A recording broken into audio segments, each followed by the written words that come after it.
आप यकीन नहीं मानेंगे, मुझे इतनी खुशी होती है जब मेरे पढ़ाए हुए बच्चे सेलेक्ट होते हैं और अच्छी-अच्छी रैंक पे पहुँचते हैं और डॉक्टर बनते हैं, इंजीनियर बनते हैं, मुझे बड़ा मज़ा आता है। मतलब बस उसी खुशी को तलाशने के लिए मैं आ गया यहाँ पे, मान लो। भई बहुत सारे बच्चे पढ़ाए हैं, बहुत सारे बच्चों के सिलेक्शन भी दिए हैं, सिलेक्शन हुए हैं, फर्स्ट रैंक भी दिए हैं, सेकंड, थर्ड, 10 तक बहुत सारी रैंक दी है। इसके अलावा अंडर 100 में भी बहुत सारे दिए। अब मैं थोड़ी सी तारीफ कर रहा हूँ, भैया सुन लेना, मेरी अपनी तारीफ कर रहा हूँ। क्या है कि अब तुम तो करते नहीं हो, अरे भाई कोई और तारीफ नहीं करेगा तो मैं खुद तो अपनी तारीफ करूंगा, खुद की तारीफ करने में तो कोई बुराई नहीं है। तो देखो, मैंने बहुत सारे बच्चे पढ़ाए हैं, अब तारीफ की बात है, मजाक कर रहा हूं, और मेरा मन करता है कि मैं वो जो बहुत सारे पढ़ाए ना, वो बहुत सारे और भी बहुत सारे हो जाए। अब मैं लाखों बच्चा, बहुत सारा बच्चा, पूरे मतलब जितनी दूर तक मेरा आवाज या मेरी वीडियो जा सकती है, सब जगह के बच्चे पूरे भारतवर्ष में मैं पढ़ाना चाहता हूँ और फ्री पढ़ाना चाहता हूँ। मुझे कुछ नहीं चाहिए बेटा, बस तुम लोगों का प्यार और तुम लोगों का साथ चाहिए और तुम लोगों का सिलेक्शन चाहिए, बस बस बस बस। इतने से तो मेरा काम चल जाता है। मुझे बहुत ज्यादा कुछ नहीं चाहिए होता। मुझे सिंपल सा आदमी हूँ भैया, देख लो, हेल्थ भी कोई बहुत ज्यादा नहीं है, थोड़ा बहुत ही खाता हूँ, ज्यादा नहीं खाता, और इतनी सी भूख है मुझे, थोड़ा सा ही खाता हूँ। तो मुझे कोई बहुत ज्यादा भूख नहीं है, और वो जो थोड़ा सा मैं जो खाता हूँ वो मैं कर लेता हूँ, इधर उधर से मेरा हो जाता है, कोई दिक्कत नहीं है। तो मैं बस, मेरा तो एक ही लालच है आप लोगों से, अब आप ज्यादा से ज्यादा संख्या में सेलेक्ट हो। मैं चाहता हूँ कि दुनिया में बहुत सारे बच्चे, भारत में बहुत सारे बच्चे मेरे से पढ़ाए हुए हों, मेरे पढ़े हुए हों और मुझे याद करें, बस, ज्यादा कुछ नहीं।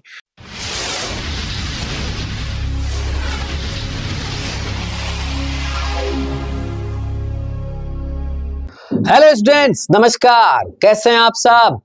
एक और सवाल आपके सामने स्ट्रक्चर ऑफ एटम से, और मेरी गारंटी है कि एक सवाल आज जो मैं क्लास ले रहा हूं उसमें से आया रखा है। तैयार रहना, पढ़ना तुम्हारी जिम्मेदारी है, आएगा, ये मैं गारंटी से कहता हूं। आपको पूरी तरीके से एक एक चीज को सुनना है, जो जो मैं बता रहा हूं, काम की एक एक चीज। देखो, फालतू चीजें मैं नहीं बताऊंगा, क्योंकि बहुत सारी थ्योरी है, दुनिया भर की थ्योरी को आप पढ़ाने बैठेंगे तो इतना समय आपके पास नहीं है बेटा, बहुत कम समय है। और वो थ्योरी तो आपने पढ़ी रखी है ना, अपने अपनी जगह पे, जहां भी आप हैं वहां आप अपने अपने टीचर से या अपने अपने इंस्टीट्यूट से, संस्थान से, जहां भी आप पढ़े वहां आपको पढ़ाया होगा। तो वो सारी चीजें नहीं बताएंगे, मैं सिर्फ इतना ही बताऊंगा कि जो इस बार के लिए इंपॉर्टेंट है। तो फटाफट से मैं सारी चीजों को समराइज करके बताता हूं क्वेश्चन के साथ। पहला सवाल आपके सामने ये रहा, मैच द फॉलोइंग। क्वेश्चन में लेफ्ट साइड कुछ चीजें लिखी हुई हैं, राइट साइड में कुछ चीजें लिखी हुई है, इनको आपस में मैच करना है।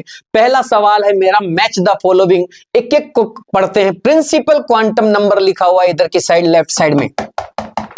प्रिंसिपल क्वांटम नंबर, इनमें से कौन सी बात से मैच की जाएगी, चेक करिए। मैंने पहली लाइन पढ़ी, इंफॉर्मेशन अबाउट सबशेल। सबशेल के बारे में जानकारी आपको प्रिंसिपल क्वांटम नंबर नहीं देती। और नीचे लिखा हुआ है जस्ट उसके नीचे, information about shell, about orbit, यानी कि न्यूक्लियस के चारों तरफ जो सर्कल बनाते हैं अपन, first shell, second shell, third shell, उनके बारे में इंफॉर्मेशन देती है quantum number. This is correct match. आपको पहले नंबर के पॉइंट से क्यू को मैच करना है। आगे बढ़ते हैं। Azimuthal quantum number, azimuthal quantum number जो कि सोमरफील्ड ने दी थी। एजीमुथल क्वांटम नंबर जो है क्या बताती है, सब शेल्स के बारे में बताती है। सब शेल का मतलब समझते हैं आप? शेल का मतलब तो हो गया के एल एम, ये अपन बोलते हैं ना, के एल एम एन, ये जो है नंबर्स 1 2 3 4, या के एल एम एन, ये तो है शेल, ऑर्बिट। और उन शेल के अंदर जो होते हैं उनको कहा जाता है सब शेल। मैं उनके बारे में बताऊंगा अभी। हाल फिलहाल इस क्वेश्चन को करते हैं। Azimuthal quantum number sub shells के बारे में बताती है। S sub shell, P sub shell, D sub shell, F sub shell. अगर सब शेल्स की इंफॉर्मेशन चाहिए तो आपको जाना पड़ेगा एजीमुथल क्वांटम नंबर पर, और अगर शेल्स के बारे में इंफॉर्मेशन चाहिए तो आपको जाना पड़ेगा प्रिंसिपल क्वांटम नंबर पर। आगे बढ़ते हैं मेरे बच्चों। मैग्नेटिक क्वांटम नंबर, सबको पता है magnetic quantum number orientation of orbitals के बारे में बताती है। What is orientation? अरेंजमेंट, यानी कि कौन से एक्सिस पे कौन सा ऑर्बिटल अरेंज है, किन किन एक्सिस पे, किन किन प्लेन्स में कौन कौन से जो ऑर्बिटल्स है, डीजनरेट ऑर्बिटल्स है, वो अरेंज है, उनके बारे में आपको अगर पता करना है तो मैग्नेटिक क्वांटम नंबर पर जाना पड़ेगा।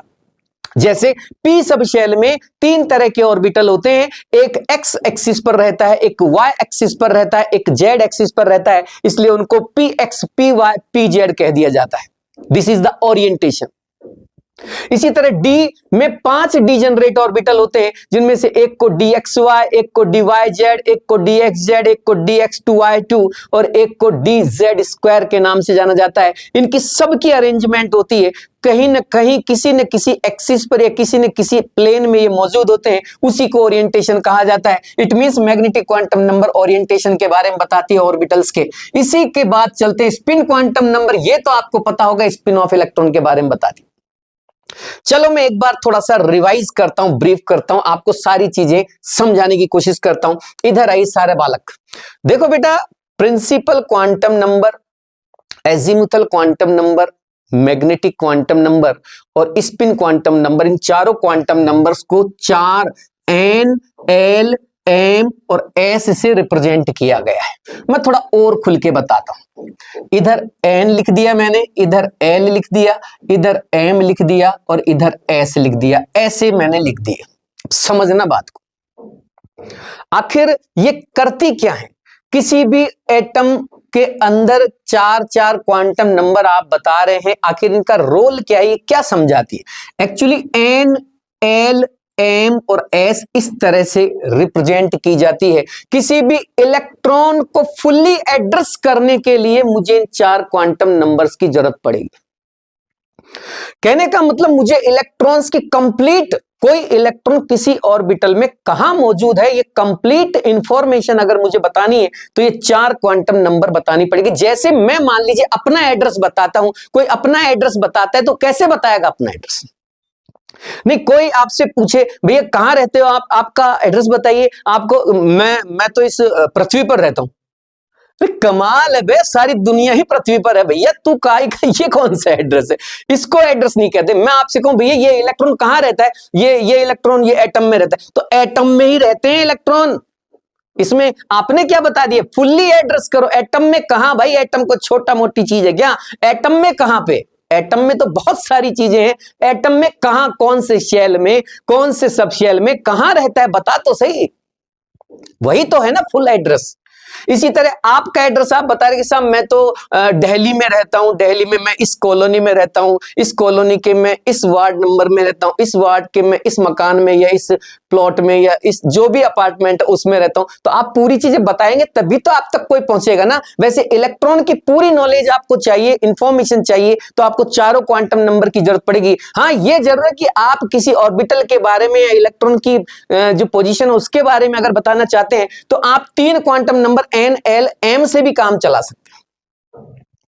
लेकिन फिर S नहीं पता लगेगा तो आपको इलेक्ट्रॉन की स्पिन के बारे में पता नहीं लग पाएगा, बाकी चीजें तो आप बता सकते हैं। इसलिए इलेक्ट्रॉन की कंप्लीट इंफॉर्मेशन आप अगर बताना चाहते हैं तो आपको 4 क्वांटम नंबर की जरूरत पड़ेगी और आप 3 से काम चला सकते हैं, ये अलग बात है।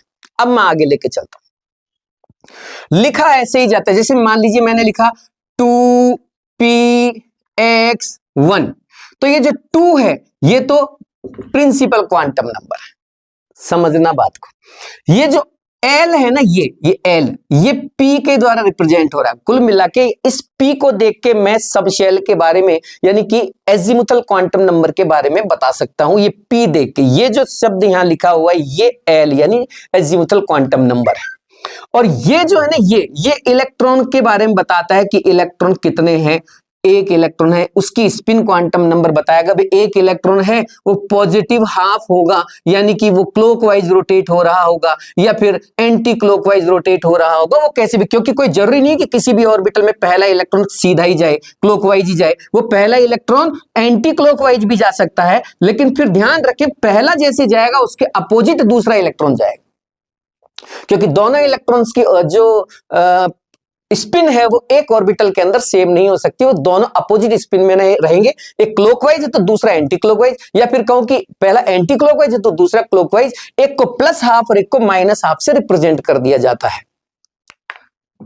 ये स्पिन क्वांटम नंबर है। और ये जो नीचे लिखा हुआ है ना, ये ओरिएंटेशन को बताता है। मैग्नेटिक क्वांटम नंबर ये बताता है कि ये जो ऑर्बिटल है px जो ऑर्बिटल है वो x एक्सिस पर लगा हुआ है, इसलिए इसको 2px1 लिखा गया है। इसका मतलब जिस इलेक्ट्रॉन का ये एड्रेस लिखा हुआ है वो एड्रेस पूरा समझ में आ गया कि भैया ये जो इलेक्ट्रॉन है ना जिसकी आप बात कर रहे हैं वो इलेक्ट्रॉन सेकंड शेल में, देखो हेलो, सेकंड शेल में p सब शेल में, सेकंड शेल के p सब शेल में उसके भी px ऑर्बिटल में यानी x एक्सिस पर मौजूद है और वो स्पिन कर रहा है क्लॉकवाइज या एंटी क्लॉकवाइज। पहला इलेक्ट्रॉन जनरली हम क्लॉकवाइज मान लेते हैं। बात समझ में आ गई चारों चीजें। अब मैं बताता हूं कि n का मतलब क्या है। n मेन क्वांटम नंबर है, जैसे कि k, l, m, n, o, p, आगे तक बढ़ते जाएंगे आप। समझ में आ रहा है? देखो पहले शेल में इसको 1 भी कह देते हैं, सेकंड शेल को इसको 2 भी कह देते हैं, इसको थर्ड नंबर का 3 शेल, इसको 4th शेल, इसको 5th shell, 6th shell, 7th shell बोला जा सकता है। बात समझ गए? इसके बाद शेल का पता लग गया। ये जो प्रिंसिपल क्वांटम नंबर है ये बोर ने दी। इस प्रिंसिपल क्वांटम नंबर का इस्तेमाल करके बोर ने बहुत सारी चीजें, आप देखो नंबर ऑफ इलेक्ट्रॉन्स बता दिए, किसी शेल में कितने इलेक्ट्रॉन्स, टोटल इलेक्ट्रॉन निकालने के लिए आप 2n² फॉर्मूला लगा सकते हैं। n का मतलब principal quantum number, number of जो है टोटल ऑर्बिटल्स का आप पता लगा सकते हैं। नंबर ऑफ इलेक्ट्रॉन जितने होंगे उससे आधे नंबर ऑफ ऑर्बिटल हो जाएंगे, क्योंकि एक ऑर्बिटल में मैक्स टू मैक्स 2 इलेक्ट्रॉन रह सकते हैं। कई बार कंफ्यूज करेंगे आपको, आपसे कहा जाएगा भाई 2px में नंबर ऑफ इलेक्ट्रॉन कितने होंगे? अरे भाई 2 होंगे। अच्छा चलो 2px में 2 होंगे तो फिर आप बताओ 4dz² में नंबर ऑफ इलेक्ट्रॉन कितने होंगे? अरे 2 ही होंगे। आपसे कोई कहे मान लो चलो ठीक है ये भी ठीक है, तो फिर आप ये बताइए कि 3pz के अंदर कितने इलेक्ट्रॉन होंगे? अरे कोई सा भी ऑर्बिटल बोल दे, ऑर्बिटल में मैक्सिमम 2 ही इलेक्ट्रॉन रहते हैं, वो कंफ्यूज करेगा आपको। 2s बोल दे, 1s बोल दे, 2p बोल दे, 2px बोल दे, 2py बोल दे, 3d बोल दे, कुछ भी बोल दे, ऑर्बिटल बोला मतलब 2 इलेक्ट्रॉन ही मैक्सिमम रहेंगे ऑर्बिटल के अंदर। ऑर्बिटल का मतलब ये होता है, ये है ऑर्बिटल। इसका कोई भी नाम बोल देता आपको तो आप कहना कि इसमें मैक्सिमम 2 ही इलेक्ट्रॉन रहेंगे, ध्यान रखें। मैग्नेटिक, इसके अलावा सॉरी, ये जो प्रिंसिपल क्वांटम नंबर है इससे उसने नंबर ऑफ इलेक्ट्रॉन निकाले, नंबर ऑफ ऑर्बिटल निकाले, इसके अलावा इलेक्ट्रॉन की या शेल की एनर्जी निकाली। देखो उसने -13.6 वाला फॉर्मूला लिखा था ना, वेलोसिटी निकाल ली इसने 2.188 जेट्स, वो वाला फॉर्मूला। इसके अलावा दुनिया भर की चीजें निकाल डाली उसने, किसने? बोर ने, इस प्रिंसिपल क्वांटम नंबर का इस्तेमाल करके। लेकिन फर्क इतना सा है कि उसके इसने जो कॉन्सेप्ट यूज किया था उसमें केवल मोनो इलेक्ट्रॉनिक स्पीशीज का ही रोल था, मल्टी इलेक्ट्रॉनिक स्पीशीज के लिए बोर ने अपनी कोई बात नहीं कही थी। एनर्जी में देखो, अगर मैं नंबर ऑफ शेल अलग अलग तरीके के लिखूं, मान लो यहां मैं लिखूं 1s, यहां लिखूं मैं 2s, यहां लिखूं मैं 2p, यहां लिखूं मैं 3s, यहां लिखूं मैं 3p। अब आपसे कोई पूछे कि बताना भैया इनका जो एनर्जी का ऑर्डर है वो क्या होगा मोनो इलेक्ट्रॉनिक स्पीशीज के लिए?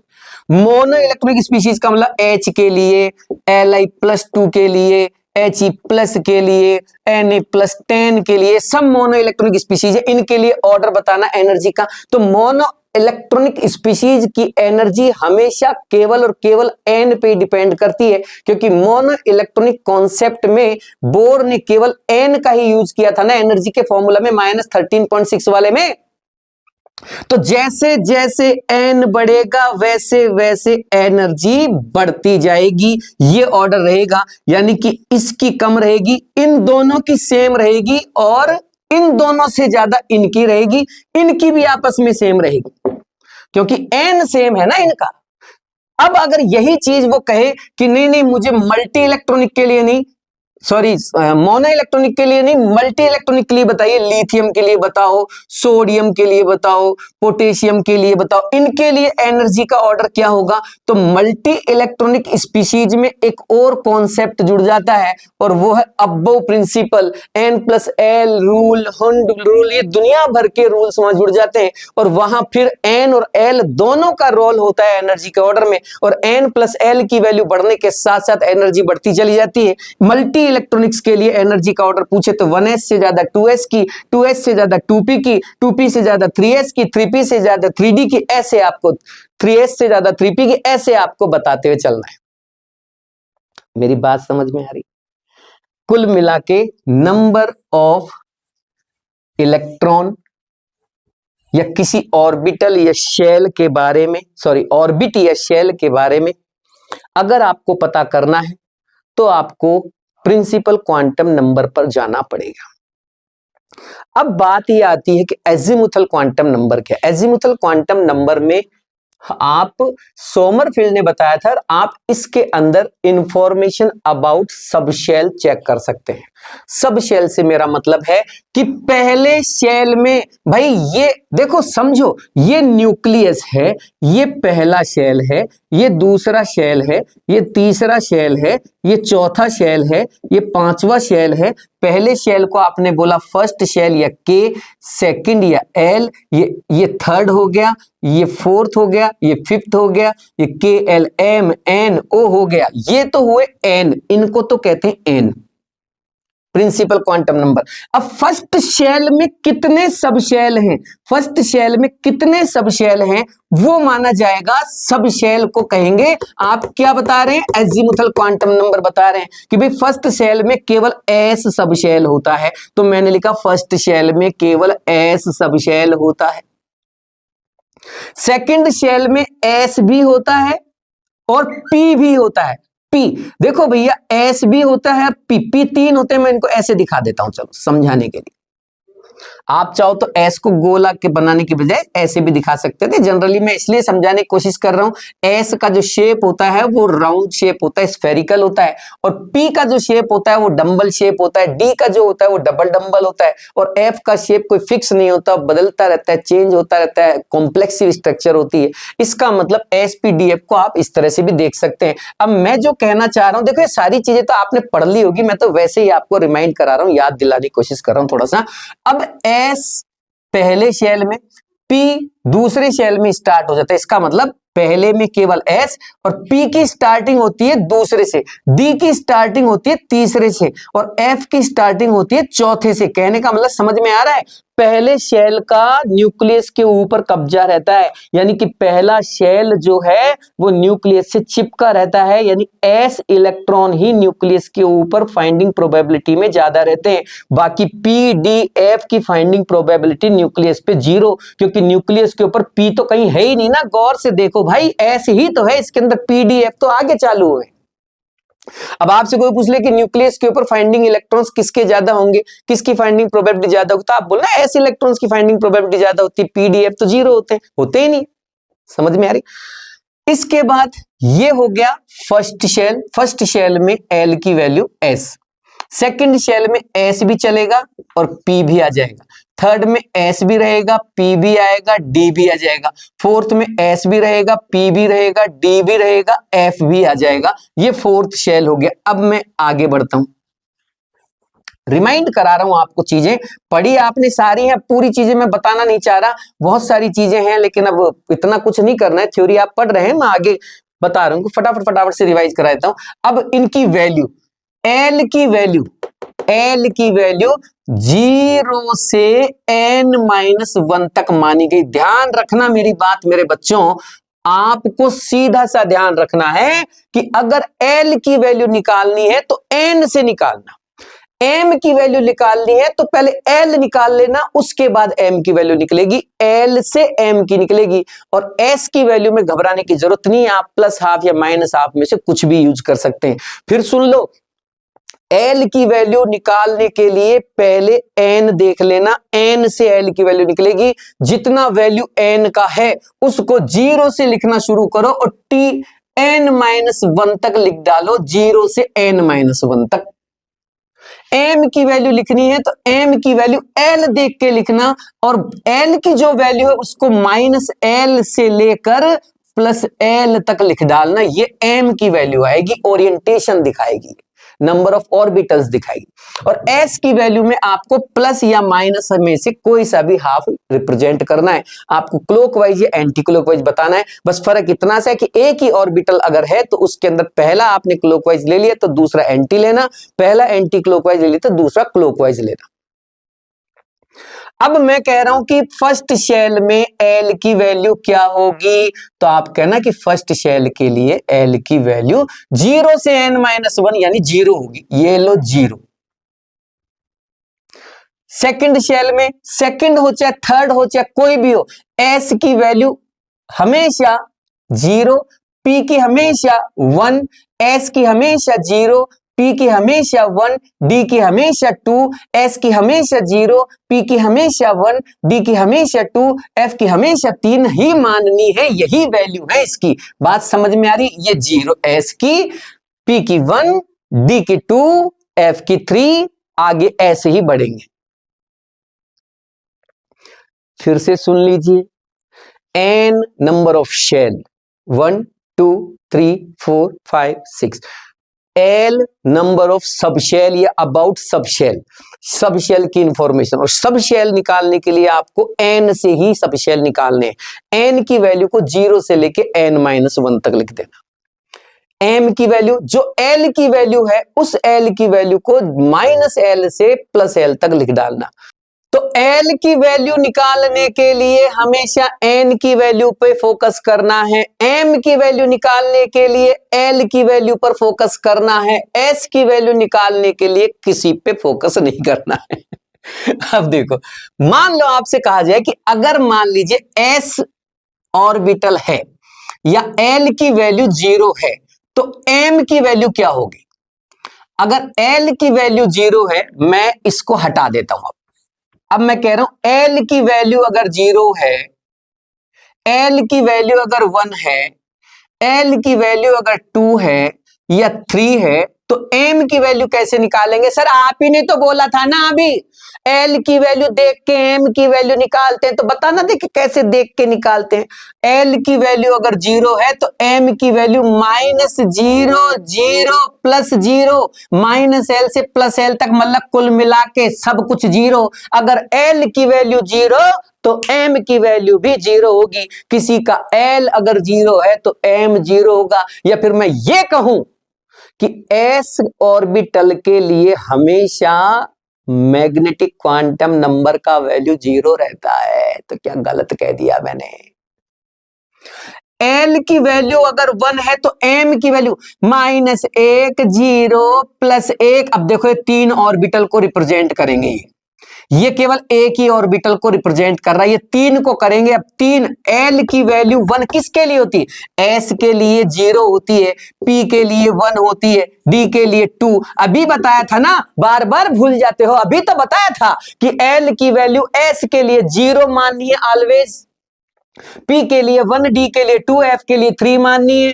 यानी कि P ऑर्बिटल की अगर हम चेक करें, P सबशेल की अगर हम चेक करें तो M की वैल्यू -1 0 +1। अब ये P सबशेल के ऑर्बिटल्स को रिप्रेजेंट कर रहा है, P सबशेल के ओरिएंटेशन को बता रहा है, P सबशेल के अंदर कितने डिजेनरेट ऑर्बिटल है उनकी बात कर रहा है।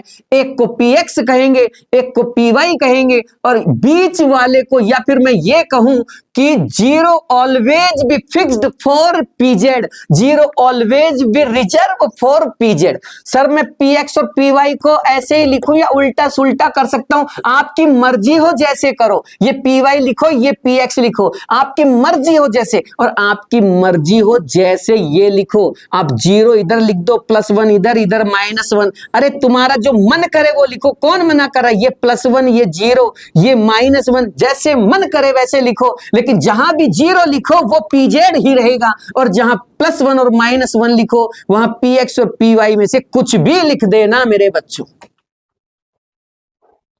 0 को तुम आगे लिखो चाहे पीछे लिखो, जहां 0 वहीं pz। यानी कि मैं कुल मिला के ये समझाने की कोशिश कर रहा हूं, तीनों डिजेनरेट ऑर्बिटल सेम एनर्जी के, कहीं भी लिख दो, कैसे भी लिख दो, क्या फर्क पड़ रहा है? लेकिन सर फिर इलेक्ट्रॉन भरते टाइम पहले किस में भरा जाएगा? तेरी मर्जी हो जिसमें भर दे, पहले कौन मना कर रहा है तुझे? तेरा मन हो पहले यहां भर, तेरा मन हो तो पहला इलेक्ट्रॉन यहां भर, तेरा मन हो तो पहला इलेक्ट्रॉन यहां भर, कहीं भी भरना, कहीं भी भर। बस दूसरा इलेक्ट्रॉन फिल करते टाइम ध्यान रखना, सेकंड इलेक्ट्रॉन अगले खाली ऑर्बिटल में जाना चाहिए, इसी में मत डाल देना। अब अगला खाली ऑर्बिटल चाहे ये हो किसी में भर दो। तो फिर मैं किसको पीजेड मानूं? तेरी मर्जी हो, जिसको मान, कौन मना कर रहा है? कोई गलत नहीं है। तो इसको पीजेड मान ले, इसको पीजेड मान ले, इसको पीजेड मान ले, किसी को भी पीजेड मान ले, बाकी जो बचेंगे उनको पीएक्स पीवाई मान लेना। बस फर्क इतना सा है, जनरली ये -0 +0 प्लस 0 और +0 लिखा जाता है, या 1 के लिए -1 0 +1 लिखा जाता है। तो जनरली ये मान लेते हैं कि पहले वाला -1, दूसरे वाला 0, तीसरे वाला +1। तो क्या फर्क पड़ रहा है? आपकी इच्छा हो तो इसको -1 मानो, इसको 0 मानो, इसको बीच वाले को +1 मानो, तुम्हारी इच्छा हो जिसको मानो। बस ध्यान रखना जो 0 है ना वही पीजेड होगा, बस ये ध्यान रखना। अब मान लीजिए मैंने पहला इलेक्ट्रॉन भर दिया, सर कहां भरूं? तेरी इच्छा हो जहां भर ले। दूसरा अब अगले में भर, तीसरा उससे अगले में। ये हुंड मल्टीप्लाइसिटी का रूल है। हुंड मल्टीप्लाइसिटी का रूल कहता है कि पहले इलेक्ट्रॉन एक एक करके जाना चाहिए, फिर डबलिंग करना। समझ में आ रही? दूसरा अब अगला इलेक्ट्रॉन जो जाएगा वो तेरी इच्छा हो जिसमें भर, इसमें भर, इसमें भर, इसमें भर, लेकिन आना उल्टा चाहिए। ये उल्टा यहां भर दिया, मैं यहां की जगह यहां लिख दूं तो यहां लिख दे भाई, यहां की जगह यहां लिख दूं तो यहां लिख दे भाई। क्या फर्क क्या पड़ रहा है?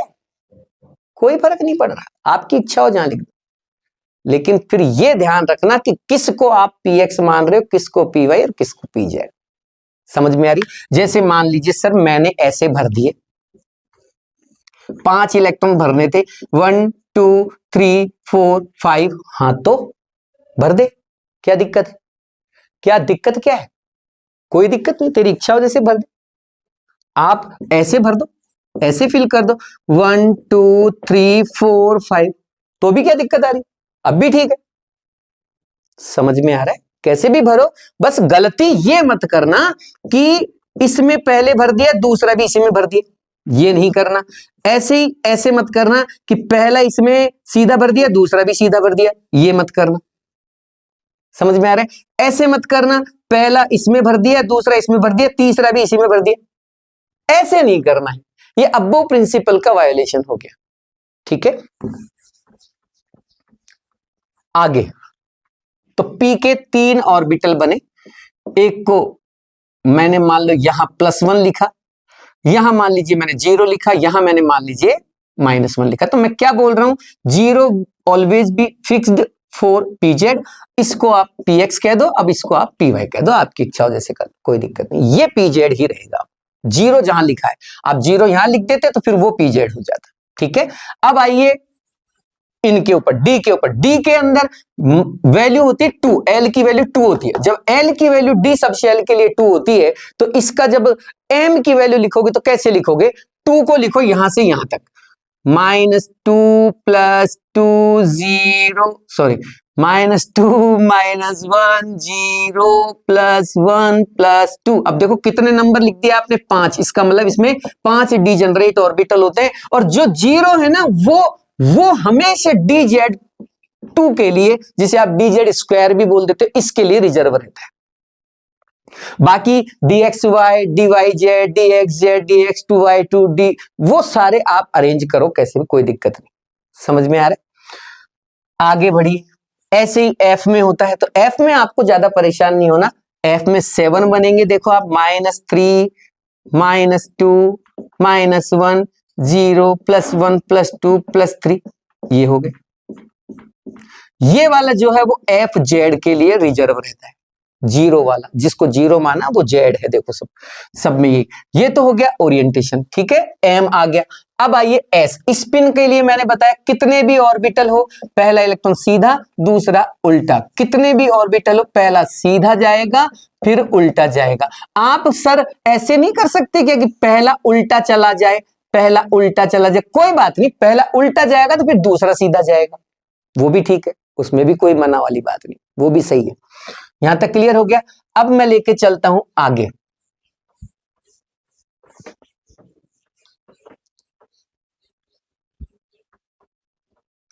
ये जो एजीमुथल क्वांटम नंबर है ना, एजीमुथल क्वांटम नंबर एल बताती, एल एल को एल से रिप्रेजेंट करते हैं इसको, तो एल के बारे में बताया था इसने। एन के बारे में यानी प्रिंसिपल क्वांटम नंबर के बारे में तो बोर ने बताया, और ये सोमरफील्ड ने बताया एजीमुथल क्वांटम नंबर। तो एजीमुथल क्वांटम नंबर आने के बाद बहुत फायदा हुआ लोगों को। तो मैं कैसे निकालूंगा एल की वैल्यू? चेक करो एल की वैल्यू, पी है ना, पी। अब पी के लिए एल की वैल्यू पता नहीं है क्या तुमको? पी के लिए अभी बताया था ना, एस के लिए हमेशा 0, पी के लिए 1, डी के लिए 2, एफ के लिए 3। तो पी के लिए एल की वैल्यू निकाली मैंने, तो मैंने लिखा एल की वैल्यू पी के लिए 1 होती है, तो 1 1 + 1 h अपॉन 2 पाई। अब देखो इसको सॉल्व करो तो ये हो गया +1 + 1 2 हो गया, 2 × 1 2 हो गया, √2 h अपॉन 2 पाई। ये लो आपका आंसर आ गया, ये सवाल हो गया। लो समझ में आ रहा है? इस तरह से आप इस क्वेश्चन को कर सकते हो। अब आइए इस सवाल पे आइए, देखो नंबर ऑफ नोडल प्लेन। अब इसको समझना आप, नोडल प्लेन। देखो दो तरह के नोड्स होते हैं। नोड्स, नोड्स क्या है? Nodes where finding probability of electron is 0, जहां पे इलेक्ट्रॉन फाइंड होने की यानी इलेक्ट्रॉन मिलने की संभावना 0 होती है, उसको अपन क्या कहते हैं? नोड कहते हैं। It means eight node finding probability of electron should be 0, हमेशा 0 ही होनी चाहिए, तभी आप उसको नोड कह सकते हो। नोड में अब देखो किसी भी एटम की बात करें, एटम में न्यूक्लियस उसका नोड होता है कि नहीं होता? एटम के न्यूक्लियस के अंदर कभी इलेक्ट्रॉन होते हैं कि उसमें तो न्यूट्रॉन प्रोटॉन होते हैं, तो वो उसका नोड हो गया। एस ऑर्बिटल की बात करें, एस ऑर्बिटल तो इसका सेंटर इसका नोड होता है। पी ऑर्बिटल की बात करें तो ये नोड हो गया। डी ऑर्बिटल की बात करें तो देखो ये नोड हो गया, ये नोड हो गया। ऐसे ये नोड है, नोड। आगे बात समझ में? किसी का भी सेंटर आपको नोड बोलना है। अब ये नोड भी दो तरह के बताए गए, दो तरह के नोड होते हैं। एक को तो नाम दिया गया नोडल सरफेस, सरफेस, ये नोडल सरफेस। इसे रेडियल नोड भी कहते हैं, रेडियल नोड, रेडियल नोड भी कहते हैं। आप इसे स्फेरिकल नोड भी कह सकते हैं, स्फेरिकल नोड। ठीक है, ये n-l-1 ये इसका फॉर्मूला, आप डायरेक्ट नोड निकाल सकते हैं इस फॉर्मूला का इस्तेमाल करके, नोडल सरफेस निकाल सकते हो तुरंत। जैसे मान लीजिए मैंने आपसे कहा नोडल सरफेस है क्या, पहले मैं आपको ये समझाऊं। देखो आपको मैं पहले ये बताता हूं नोडल सरफेस क्या है। देखो बीच में एटम, मैं एटम के बारे में बता रहा हूं, थोड़ा एटम को समझना है ना। ये बीच में एटम है, एटम के बीच में सॉरी एक न्यूक्लियस है। न्यूक्लियस, न्यूक्लियस के जस्ट चारों तरफ पहला शेल चिपका रहता है। ये न्यूक्लियस है, न्यूक्लियस के चारों तरफ ऐसे पूरा न्यूक्लियस के चारों तरफ फर्स्ट शेल चिपका रहता है। यानी फर्स्ट शेल और न्यूक्लियस के बीच में कहीं कोई ऐसी जगह नहीं होती जहां इलेक्ट्रॉन फाइंडिंग प्रोबेबिलिटी 0 हो। फिर इस फर्स्ट शेल के ऊपर सेकंड शेल होता है। तो फर्स्ट शेल और सेकंड शेल, फर्स्ट शेल और सेकंड शेल बिल्कुल चिपके हुए नहीं रहते। फर्स्ट शेल और सेकंड शेल के बिल्कुल बीच में एक ऐसी पतली सी लेयर होती है, एक पतला सा सरफेस होता है जहां इलेक्ट्रॉन फाइंडिंग प्रोबेबिलिटी 0 रहती है। समझ में आ रही है क्या? ऐसे सेकंड और थर्ड के बीच में भी एक बिल्कुल बारीक सी पतली सी लेयर होती है जहां इलेक्ट्रॉन फाइंडिंग प्रोबेबिलिटी 0 होती है। जैसे मान लो ये न्यूक्लियस है ना, ये इसका फर्स्ट शेल, ये इसका सेकंड शेल। तो यहां बिल्कुल इलेक्ट्रॉन फाइंडिंग प्रोबेबिलिटी 0 नहीं है, यहां पूरी तरह से इलेक्ट्रॉन भरे पड़े हैं, यानी क्लाउड है। इलेक्ट्रॉन का मतलब ये नहीं है, इलेक्ट्रॉन फील्ड है। ठीक है, ये फील्ड यहां तक रहता है, फिर इधर से यहां से इसका फील्ड चालू हो जाता है सेकंड वाले का,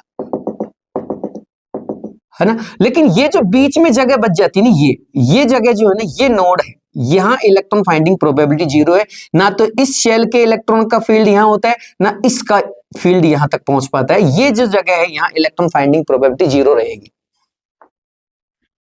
शॉर्ट में समझाया, देखो बहुत ज्यादा टाइम नहीं, वैसे तो मैं इसको खुल के समझा सकता था, लेकिन अभी इतना समय नहीं है। आपने खूब अच्छा अपने टीचर से समझा होगा, तो ज्यादा भी बहुत ज्यादा सोचने की जरूरत नहीं। मैं आपको अपने सवाल करने के तरीके बता रहा हूं, ट्रिक से काम करा दूंगा, आप चिंता मत करो। अब जैसे मान लीजिए आपसे कोई कहा जाए, आपसे कोई कहे कि भैया 1s में नोडल सरफेस कितने होंगे, नोडल सरफेस 1s में।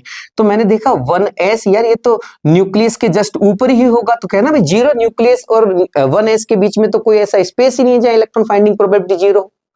आपसे कहा जाए भैया एक बार बताओ 2s में नोडल सरफेस कितने होंगे, तो देखो ये तो हो गया 1s, ये इसका सेंटर, ये आ गया 2s, ये 1s ये 2s, तो मैंने कहा ना 1s और 2s के बीच में एक जगह होगी जहां इलेक्ट्रॉन फाइंडिंग प्रोबेबिलिटी 0 होगी, और ये पूरे सर्किल में पूरे के पूरे स्फीयर में होगी, इसलिए इसको स्फेरिकल नोड, रेडियल नोड या नोडल सरफेस कहा जा रहा है। कितने हो गए, एक जगह हो गए, तो एक नोडल सरफेस आ गया। मान लो आपसे कहा जाए 4s में बताना भैया 4s में कितने होंगे, तो भाई देखो ये 1s हो गया, ये 2s हो गया, ये 1s, ये 2s, ये 3s हो गया, ये 4s हो गया, तो 1s और 2s के बीच में हो गई जगह, 2s और 3s के बीच में नोड आ गया, 3s और 4s के बीच में नोड आ गया। आंसर एक नोड, दो नोड, तीन नोड। लो भैया 3 नोड होंगे। आप चाहो तो ऐसे निकाल के बताइए, है ना, और आप चाहो तो फॉर्मूला से निकाल लीजिए। अब फॉर्मूला भी यूज करना सीख लीजिए। n की वैल्यू आपसे कहा ना मैंने 4s के लिए बताई, तो n की वैल्यू तो हो गई 4, ये 4। l की वैल्यू, s के लिए l की वैल्यू आपको बता रखी है, रट लो इसको। l की वैल्यू s के लिए 0 0 और -1, ये -1 कितना आया 3। आप डायरेक्ट निकाल लो या फिर सोच के निकाल लो यार, एक तो 1s और 2s के बीच में हो जाएगा, एक 2s और 3s के बीच में हो जाएगा, एक 3s और 4s के बीच में हो जाएगा। भैया 3 नोडल सरफेस आ जाएंगे, 3 नोडल सरफेस। It's okay. अब मान लो नोडल सरफेस आपसे पूछा जाए 2px में बताना भैया, 2px में 2p 2p, हाँ 2p में, तो भैया p तो डंबल होता है ना, हाँ ये 2p, या 2p और न्यूक्लियस के बीच में तो कोई जगह ही नहीं होती जहां इलेक्ट्रॉन फाइंडिंग प्रोबेबिलिटी 0। भैया सीधी सी बात है, स्टार्टिंग ही 2p से होती है, 1p तो होता ही नहीं है ना। अब अगर मान लो 2p में पूछे तो कहना 2p में काहे का नोडल सरफेस, और आपसे कहे 3p में बताना तो 3p में बताएंगे, ये 2p हो गया और ये 3p हो गया, और 2p और 3p के बीच में यहां ये नोडल सरफेस आ जाएगा, ये नोडल सरफेस आ गया। आपसे कहा जाए 4p में बताना, 4p में तो देखो पहला 2p, सर सीधा आपने 2p क्यों ले लिया, अरे तो 1p होता कहां है, 1p कब होता है, फर्स्ट शेल में p कहां पे कब से स्टार्ट होने लग गया, सेकंड शेल से स्टार्ट होता है, p तो 2p से स्टार्ट होता है, तो ये 2p, फिर ये 3p, फिर ये 4p, 2p और 3p के बीच में एक आ गया, 3p और 4p के बीच में एक आ गया। अरे कुछ आ भी रही है कि नहीं आ रही समझ में है, 2p और 3p के बीच में एक नोडल सरफेस नहीं आएगा क्या, क्योंकि 2p से आगे तो कोई 1p तो होता ही नहीं है ना, तो 2p 3p के बीच में, 3p 4p के बीच में, तो कितने हो गए, 9, दो हो गए, दो ने 2 हो गए। अरे यार तुम्हारे चक्कर में मेरे और जागा जाते। तो देखो आप फॉर्मूला का भी यूज कर लेते हो, आराम से फॉर्मूला का यूज भी कर सकते हो। देखो n की वैल्यू 4, l की वैल्यू p के लिए 1 और -1, लो अब भी आंसर वही है, ऐसे कर लो, ठीक है। अब आगे बढ़ते हैं, ये तो हुआ नोडल सरफेस के बारे में। ऐसे डी में भी पूछ सकता है, सारे बताने की क्या तो समझ में आ गया। डी में पूछे, मान आपसे पूछे 4D में बताइए, तो पहला D 3D होता है, ये 3D है। फर्स्ट शेल में D नहीं होता, सेकंड शेल में D नहीं होता, थर्ड से तो D चालू होता है, तो 3D तो आएगा सबसे पहला D, ये 3D, और ये 4D, मतलब इसके पीछे देखो डी जो होता है वो डबल डंबल होता है, डबल डंबल बना के मैंने एक फूल बना दिया, देखो फूल बना दिया ना मैंने, फूल बना दिया, फ्लोर बना दिया ना, एक फूल बनाया, उसके ऊपर 3D के ऊपर मैंने 4D का फूल बना दिया, 4D के ऊपर मैंने 5D का फूल बना दिया। देखो बेटा सारे फूल मिला के मैंने ब्लडी फूल बना दिया।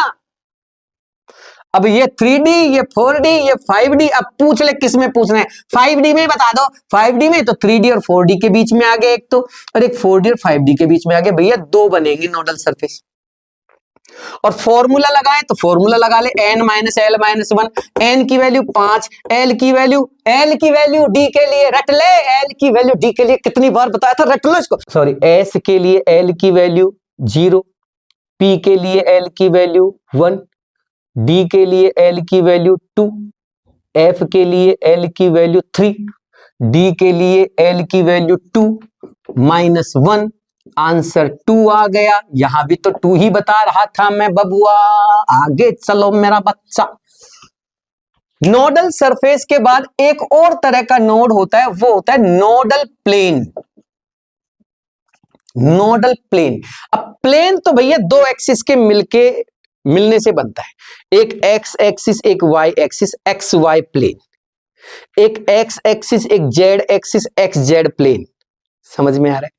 दो एक्सिस मिलके प्लेन बनाते हैं, यानी कि यहां अब एक्सियल चीजें आएंगी। इसको एंगुलर नोड भी कहते हैं, एंगुलर नोड। और इसका फॉर्मूला होता है एल। एल एल हाँ एल मतलब लड्डू। अरे बेटा ये वो वाला एल नहीं है। एल का मतलब यार एजिमुथल क्वांटम नंबर से। तो कहने का मतलब एल कोई वैल्यू हुई नोडल प्लेन हो जाएगी। हाँ। तो सर इसका मतलब तो आपसे कोई पूछे 1s में नोडल प्लेन बताना, तो बेटा पहले आप एल की वैल्यू बताना। एल की वैल्यू तो एस के लिए 0 होती है, तो नोडल प्लेन भी 0। बोला था ना, अरे बोला था ना मैंने, एल की वैल्यू ही नोडल प्लेन की वैल्यू होगी। और सर फिर तो 2px में बताना। अरे कोई सा भी पी लिया, 2p क्या करेगा इसमें? एल की वैल्यू कितनी है? 1, नोडल प्लेन 1। और सर 4px में कितने होंगे? अरे 1। और सर 3pz में कितने होंगे? अरे 1। p देख के जवाब देना है, p एल देख के। एल की वैल्यू ही नोडल प्लेन की वैल्यू होगी, यही कि ये नोडल प्लेन आएंगे। अच्छा अब भाई ये चक्कर है क्या? हाँ, वो डी ऑर्बिटल में एक आध जगह एक्सेप्शन आता है बस, बाकी सब में आपको एक कॉन्सेप्ट लगाना है। पीएक्स पीएक्स पीएक्स का मतलब समझते हो? एक पी ऑर्बिटल की दोनों लोब एक्स एक्सिस पे होती हैं तो वो पीएक्स कहलाता है। This is px. ओरिएंटेशन बता रहे, देखो मैग्नेटिक क्वांटम नंबर से। पी वाई का मतलब वाई एक्सिस पे है। ये y मान रखा है आपने, ये x मान रखा है, ये z मान रखा है, ये py हो गया। तो सोच लो ना, नोडल प्लेन साफ नजर आ रहा है ना भाई। इसके बारे में सोचना। देखिए जब x पे तो बाबूजी ये खुद ही पड़े, तो इलेक्ट्रॉन क्लाउड तो खूब सारा यहां पे है मौजूद। ये देखो एक्स एक्सिस तो पूरा का पूरा इलेक्ट्रॉन क्लाउड से भरा पड़ा है, तो ये नोडल कैसे हो सकता है? एक्स को छोड़ के अब जो जो बच गए, कौन कौन से बच गए? एक्स को छोड़ के वाई और जेड। तो वाई और जेड से मिलके जो जो जो प्लेन बनेगा वो नोडल प्लेन होगा। प्लेन दो एक्सिस से मिलके प्लेन बनता है, तो प्लेन बताना है वाई जेड प्लेन, ऐसे। इसी तरह यहां देखो एक्स और वाई से मिलके जो प्लेन बनेगा, देखो वाई पे तो ये है, तो एक्स और जेड से मिलके जो प्लेन बनेगा वो नोडल प्लेन होगा। मतलब जिस एक्सिस पे आपने पी ऑर्बिटल को रख रखा है, उसके अलावा जो दो बच गए हैं उन दोनों से बना के प्लेन और नोडल प्लेन बोल देना उसको आप। ये वाई पे है तो एक्स और जेड दो बच गए हैं, एक्स जेड प्लेन बन गया जो नोडल प्लेन होगा। समझ में आ रहा है? ऐसे डी में भी कर सकते हो आप। डी में 5 तरह के ऑर्बिटल होते हैं। अब देखो ये x ये y, तो एक तो है dxy, तो जो नाम है ना उसको ढंग से समझो। dxy का मतलब है x और y के बीच में जो प्लेन तैयार हुआ है, इस प्लेन के बिल्कुल मध्य में, यानी कि 45 डिग्री पर ये लोब मौजूद होती है। देखो ये बिल्कुल 45 डिग्री पर, इन दोनों के बिल्कुल मध्य में आती है, बीच में आती है, मिड में आती है। ये सवाल पूछा जा चुका है पहले। 45 डिग्री के एंगल से अरेंज होती है ये, और ये जो लोब है। समझ में आ रहा है? dxy में। अब देखो dxy तो x और y के बीच का प्लेन तो काम में ही आ गया। x और y के बीच का तो प्लेन काम में आ गया ना, वहां तो इलेक्ट्रॉन क्लाउड होगा ना। अब इसका फील्ड यही थोड़ी होगा, यहां तक पूरे में फैला हुआ है, ये तो पूरा का पूरा कवर कर लिया इसने xy प्लेन। तो अब जो बच गया ना उसको सोचो, कौन सा बच गया? z बचा हुआ है ना, z पे इनका कोई इफेक्ट नहीं है, तो z जो बचा है, z को इन दोनों से मिला दो अलग अलग, xz और yz, ये इसके नोडल प्लेन हो गए। तो dxy के कितने नोडल प्लेन हो गए? 2। कौन कौन से? एक xz प्लेन, एक yz प्लेन। सवाल कर लो अपना, अभी सवाल हो जाएगा आपका। देखो ये रहा number of nodal planes in dyz orbital. तो dyz बोल रहा है, तो कौन सा बच गया? x बच गया ना, x बच गया ना, अरे x बच गया ना। तो xy और xy और xz ये दो नोडल प्लेन हो जाएंगे। आंसर हो गया ये। और सब फॉर्मूला से करे तो फॉर्मूला से कर, मैं तो फॉर्मूला से करने की कह रहा हूं, ये तो मैं नाम बताने के लिए कर रहा हूं, नाम का भी पता लग जाएगा। फॉर्मूला से करो, डी की एल की वैल्यू निकालो, डी के लिए एल की वैल्यू, डी के लिए एल की वैल्यू 2 होती है, तो नोडल प्लेन 2 हो गई, बात खत्म हो गई। बात खत्म हो गई ना यहीं पे। ऐसे dxy होता है, ऐसे dxz होता है, ऐसे dyz होता है, तीनों तो ऐसे ही होते हैं। अब dz स्क्वायर में एक समस्या आती है, मान लीजिए x, मान लीजिए z, मान लीजिए y, मान लीजिए, तो dz स्क्वायर में एक लोब तो z पे पूरी तरह से छपी रहती है, चिपकी रहती है, पूरे z को कवर कर रखती है, और दूसरी जो है ना वो एक्स वाई प्लेन, x और y प्लेन को कवर करते हुए एक इस तरह से रिंग बना लेती है, इस तरह से। समझ में आ रहा है? ये dz स्क्वायर, एक dx स्क्वायर y स्क्वायर, तो dx स्क्वायर y स्क्वायर में क्या होता है, एक ये x मान लिया, ये y मान लिया, मान लो तो d, अब हालांकि ये स्क्वायर नहीं बोले जाते, अपन बोल देते हैं जनरल लैंग्वेज में, तो dx स्क्वायर y स्क्वायर का मतलब एक लोब तो y को कवर कर जाएगी, एक बिल्कुल x को कवर कर जाएगी, ये dx2 y2 यानी कि dx स्क्वायर y स्क्वायर हो गया। समझ में आ रहा है? तो अब ये सारे आपको बता रखे होंगे बेटा, मैं तो जबरदस्ती आपका टाइम खराब कर रहा हूं, कोई लेना देना नहीं है, आपको सब आता है, चिंता मत करो, हिम्मत रखो, सब आता है आपको, घबराओ मत। जो आपको आपके सर लोगों ने लिखाया है उसको रिवाइज करो। मैं तो बस जो इंपॉर्टेंट क्वेश्चन है उनको समझा रहा हूं, साथ में थोड़ा समझाने की कोशिश कर रहा हूं कि किसी बच्चे का कोई थोड़ा पॉइंट वीक हो तो थोड़ा सा रिवाइज हो जाएगा, उसको और कुछ नहीं। अब मैं आगे लेके चलता हूं। ये क्लियर हो गई बात आपकी? नोडल प्लेन, नोडल सरफेस समझ में आ गया। टोटल नोड कोई पूछ ले, टोटल नोड पूछ लेना तो फिर है ना इन दोनों को जोड़ देना, total node, nodal surface plus nodal plane, दोनों को जोड़ के बता देना, n minus L minus one plus L, तो देखो एल से एल कट जाएगा, n माइनस वन, ये टोटल नोड का फॉर्मूला बन गया। आप डायरेक्ट निकालो ना कौन बना कर रहा है, एक आध दो एक्सेप्शन है उनको अलग से याद रख लो, सब याद है आपको, घबराओ मत, बिल्कुल भी सब आपको याद है, चिंता मत करो, मैं हूं साथ तुम्हारे। सारे टीचर्स जो लोगों ने आपको पढ़ाया वो सब आपके साथ है, आपके पेरेंट्स आपके साथ हैं, आपके सारे संस्थान जिन जिन में आप पढ़े हो, जिस स्कूल में, जिस ट्यूशन पे, जिस कोचिंग में, सब आपके साथ है बेटा। आप घबराओ मत, बी पॉजिटिव, मस्त होके पढ़िए बिना किसी टेंशन के, सब कुछ बढ़िया होगा। मेरा, आपके सारे टीचर्स का, आपके पेरेंट्स का, सबका आशीर्वाद तुम लोगों के साथ है, चिंता मत करो, सब बढ़िया हो, बेफिक्र रहो, हम है ना तुम लोगों के साथ, आप बस पढ़ो आराम से। अब आगे, ये हो गया, ये हो गया, ये हो गया, आगे बढ़ते हैं बेटा जी, बेटा जी, ओ बेटा जी, देखो मैंने एन, एल, एम, एस चारों क्वांटम नंबर एक एक करके समझा दिया आपको ना, थोड़ी थोड़ी सी, जो थोड़ा थोड़ा बचा है वो आप देख लेना आराम से, है ना, आपकी कॉपी में सब लिखा हुआ, चिंता मत करो, सबको लिखा रखा है सब टीचर्स ने। Find out the quantum number n, l, m, s respectively. ये तो कर देंगे हम, ये तो आता है हमको, अभी अभी गुरुजी ने समझाया हमें गुरुजी ने बताया है कि n, l, m, s ऐसे होती है, और ये n हो गया, ये l हो गया, ये ऐसा हो गया, और यहां तो कुछ लिखा ही नहीं बाबूलाल ने, इसका मतलब इसका m 0 हो गया। अब देखो n की वैल्यू 2, l की वैल्यू, s के लिए l की वैल्यू तो 0 बताई थी गुरुजी आपने, शाबाश बेटा, और जिनका l 0 उनका m भी 0, और s की वैल्यू को आपने बोला था प्लस हाफ माइनस हाफ में से कुछ भी बोल दें, शाबाश बेटा, चेक कर ले Babu Rao, 2 0 0 plus half, yes, पहला आंसर। आगे बढ़ो मेरा बच्चा, आगे बढ़ो मेरा बच्चा, सबको सब याद है, पॉजिटिव है सबके सब, कोई किसी तरह की टेंशन में नहीं है मेरे बालक। Number of total electron in chromium, total electron chromium में चाहिए, वो भी ऐसे जिनका m 0, भैया MTR मुझे तो रट लो, अरे BTR बुरी तरह से रट लो।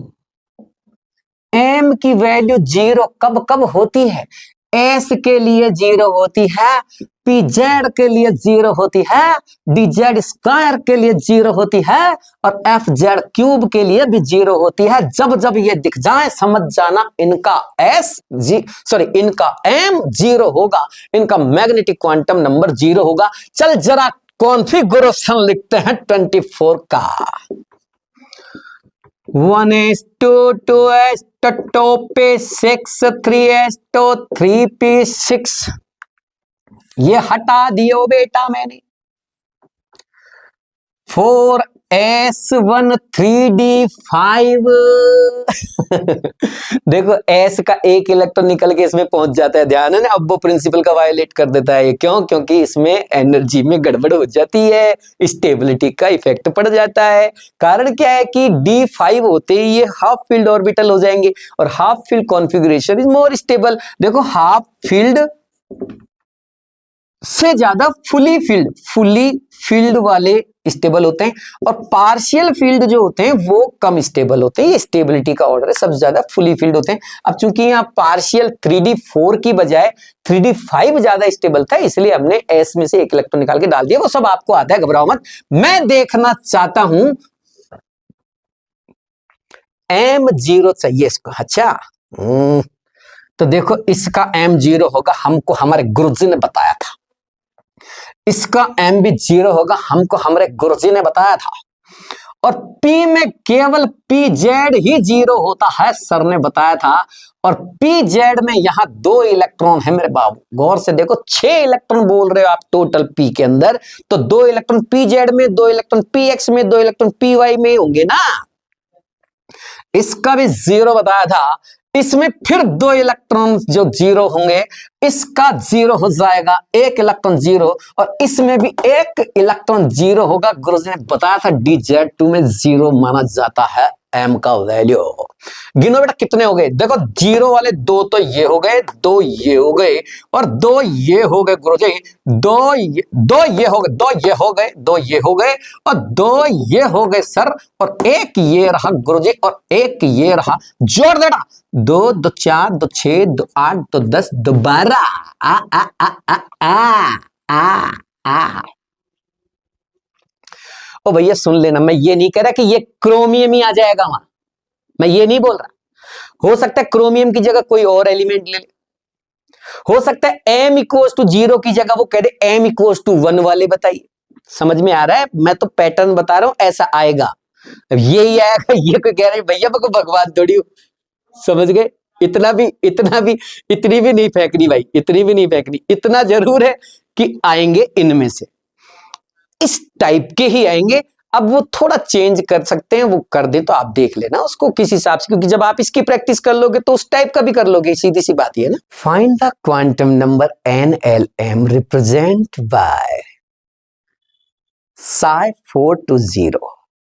ओ रेस्पेक्टिवली बतानी है, का चाहते का हो।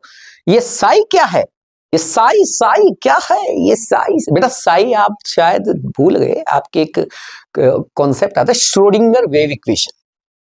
श्रोडिंगर वेव इक्वेशन, एक तो वो इक्वेशन याद कर लेना, और श्रोडिंगर वेव इक्वेशन में छोटी मोटी चीज आप याद कर लेना, फाइंडिंग प्रोबेबिलिटी वगैरह, साई स्क्वायर। तो वैसे तो देखो मैं बता देता हूं मेरे को, लेकिन वो लग नहीं रहा कि आएगा, और मैं बस उन्हीं की बात करूंगा जो आएगा। तो जो थोड़ा थोड़ा सा मैंने बताया उनको याद करो। श्रोडिंगर वेव इक्वेशन में से आप सरफेसली थोड़ा सा पढ़ लेना, ग्राफ वगैरह पढ़ने की कोई खास ज्यादा जरूरत नहीं है। आप चाहो तो एक आध ग्राफ जैसे साई का आप आर के साथ देख लेना, बाकी कोई खास जरूरत नहीं, किसी और की जरूरत नहीं, बस साई और आर का देख लेना जो आपको करा रखा होगा सर ने। ठीक है ना भैया। अब मैं जो आपको बता रहा हूँ श्रोडिंगर वेव इक्वेशन में भी आपको बहुत ज्यादा परेशान नहीं होना है। बहुत सारे मैंने देखा है क्लासेज में, कई बार बहुत सारे लोग, हम लोग भावुक हो गए, मैं खुद भी करता हूँ, भावुक होकर अनाप शनाप चीजें लिखाते हैं। उसमें कोई दिक्कत नहीं है, टीचर्स की इसमें कोई गलती नहीं है, कि भाई उनको पढ़ाना होता है, बहुत सारी चीजें पढ़ाएंगे तभी कुछ याद होगा। लेकिन अब समस्या क्या है कि समय कम है, और अब हम उन चीजों को लाएंगे तो बेटा आपका टाइम किल करना है, और वो मैं नहीं चाहता। अपना बाहुबल, अपना शक्ति प्रदर्शन करने के लिए अनाप शनाप चीजें मैं आपको बताऊंगा जो रिलेवेंट ही नहीं है नीट से, तो फिर कोई मतलब नहीं है, उसका कोई सेंस नहीं।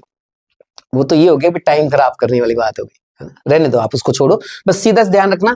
जैसे आपने NLMS लिखा था ना, वैसे ही साई NLM लिखा जाता है, ठीक है ना। तो साई के साथ यहाँ 420 लिखा हुआ है ना, तो इसका मतलब N की वैल्यू तो हो गई 4, L की वैल्यू हो गई 2, M की वैल्यू हो गई 0। आप सही से चेक करके और टिक कर दीजिए NLM की वैल्यू 4 to 0, ठीक है। और एक आध दो थोड़ा सा आप उसकी जो शुरू की जो थ्योरी है ना वो थोड़ा सा देख लेना, बाकी बहुत ज्यादा नहीं। क्योंकि एक्चुअली क्या है कि एटम जो है ना, एटम की वेव मैकेनिकल मॉडल दिए गए। पहले तो मैकेनिकल मॉडल दिए गए, फिर मैकेनिकल मॉडल से बहुत सारी चीजें क्लियर नहीं हो रही थी तो वेव मैकेनिकल मॉडल आए, जैसे डी ब्रोगली ने समझाया कुछ, थोड़ा सा श्रोडिंगर ने समझाया, ऐसे कुछ लोगों ने और हेल्प की मॉडल को एक्सप्लेन करने में, ताकि बहुत सारी कमियां धीरे धीरे दूर होती चलेगी और एटम की बहुत सारी चीजें सामने आने लगी। ठीक है, क्योंकि इलेक्ट्रॉन मूव करता है भाई, एटम को मजाक थोड़ी है, इलेक्ट्रॉन बहुत ही लाइट वेट पार्टिकल है और बहुत तेज स्पीड में जब वो मूव करता है तो वेव नेचर भी दिखाता है, तो ड्यूअल नेचर आती है, तो नेचर को, वेव नेचर को रिप्रेजेंट करो भाई। और पहले जो मॉडल आए थे जो बोर का, रदरफोर्ड का, उनमें ऐसा कुछ था ही नहीं, इसलिए फिर वेव मैकेनिकल मॉडल्स की भी जरूरत पड़ी थी। एक क्वेश्चन रह गया भैया, अभी एक क्वेश्चन रह गया है मेरे बच्चों, एक क्वेश्चन रह गया है, उस क्वेश्चन को भी देख लीजिए। n is greater than 4 is not allowed, then number of total electrons would be। n की वैल्यू 4 से ज्यादा अलाउ नहीं करेंगे। सवाल कह रहा है साफ साफ, मैं नहीं कह रहा भाई, क्वेश्चन कह रहा है n की वैल्यू 4 से ज्यादा अलाउ नहीं होगी। अब बताओ कितने इलेक्ट्रॉन टोटल हो सकते हैं किसी एटम के अंदर। अब भाई एक बात बताओ, n की वैल्यू 4 के ज्यादा अलाउ नहीं करेगा, लेकिन n की वैल्यू 1 तो अलाउ करेगा, करेंगे ना, 2 तो करेगा, करेंगे, 3 करेगा, करेंगे, 4 करेगा, करेंगे भाई, लेकिन 4 से ज्यादा अलाउ नहीं करेंगे। अब अलाउ नहीं होगा, 4 तक तो अलाउ करेगा ना, तो बस 4 तक की ही काउंट करनी है मुझे। एक शेल के अंदर टोटल इलेक्ट्रॉन निकालने का फॉर्मूला क्या होता है, 2n²। ये बोर ने बताया था कि number of total electron in a shell equals to 2n², here n equals to number of shell. अब पहले शेल में कितने इलेक्ट्रॉन होंगे, n की जगह 1 रखो, n की जगह 1 रखो, तो ये हो गया 2 इंटू 1², 2 इंटू 2², 2 इंटू 3², 2 इंटू 4²। अब काउंट करेंगे भैया सारे के सारे इलेक्ट्रॉन, ये तो हो गए 2, ये हो गए 4 इंटू 2 8, ये हो गए 9 इंटू 2 18, ये हो गए 16 इंटू 2 32, और ये हो गए टोटल काउंट करने के बाद 8 2 10 और 10, ये हो गया 0, इधर आ गया 4 5 6 60 electrons. So our answer is first. इसका मतलब इस टाइप के सवाल भी पहले पूछे जा चुके हैं भाई साहब, बता दूं मैं आपको, हाईली इंपॉर्टेंट, खूब पूछे गए, खूब पूछे जा रहे हैं। इस टाइप के सवाल भी पहले भी प्रीवियस एग्जामिनेशंस में आ चुका है। n की वैल्यू 4 की जगह 3 दे दे, कुछ और दे दे, आपको करना है इस टाइप का सवाल, इस तरीके से नंबर ऑफ इलेक्ट्रॉन्स काउंट करने हैं उन शेल तक जिन तक की आपको अलाउ किया गया। एक और सवाल मैंने साथ में ले लिया, चलो हाथों हाथी। n plus L is greater than 3 is not allowed. n plus L की वैल्यू 3 से ज्यादा अलाउ नहीं करेंगे। n ऊपर तो n की वैल्यू 4 से ज्यादा अलाउ नहीं थी, और यहां कह रहे हैं n प्लस एल की वैल्यू 3 से ज्यादा अलाउ नहीं होगी। अब number of total electron would be, कितने होंगे भाई साहब ये बता। तो भैया एक बात बताइए, जो अपन कॉन्फ़िगरेशन लिखते हैं वो तो याद है ना आपको? अरे एटम का कॉन्फ़िगरेशन लिखते हो कि नहीं लिखते? 1s2 2s2 2p6 3s2 3p6 4s2 3d10, वो लिखते हो ना, वो लिखो, यहाँ पे लिखो 1s2 2s2 1s2 2s2 2p6 3s2 3p6 4s2। Sir कहां तक लिखना है? बस वहीं तक लिखना जहां तक n प्लस एल का वैल्यू 3 हो, बस उससे ज्यादा वाला अलाउ नहीं होगा। मैंने चेक किया, इसका n प्लस एल, n तो हो गया 1, एल हो गया 0। अरे एस के लिए एल की वैल्यू 0 होती है, याद आ रहा है कि नहीं आ रहा? बताया था ना, एल की वैल्यू एस के लिए 0, पी के लिए 1, डी के लिए 2, एफ के लिए 3, याद आ गया? एस के लिए एल की वैल्यू 0। इधर आइए, 2 plus 0 2 plus 1 3 plus 0 3 plus 1 4 plus 0। अब देखो ये अलाउ नहीं होंगे, इनकी मना कर दी उसने, इसका मतलब ये भी होंगे नहीं अलाउ, और इसके आगे जो आएंगे वो भी अलाउ नहीं होंगे अब, क्योंकि उन सब के लिए n प्लस एल की वैल्यू 3 से ज्यादा आएगी।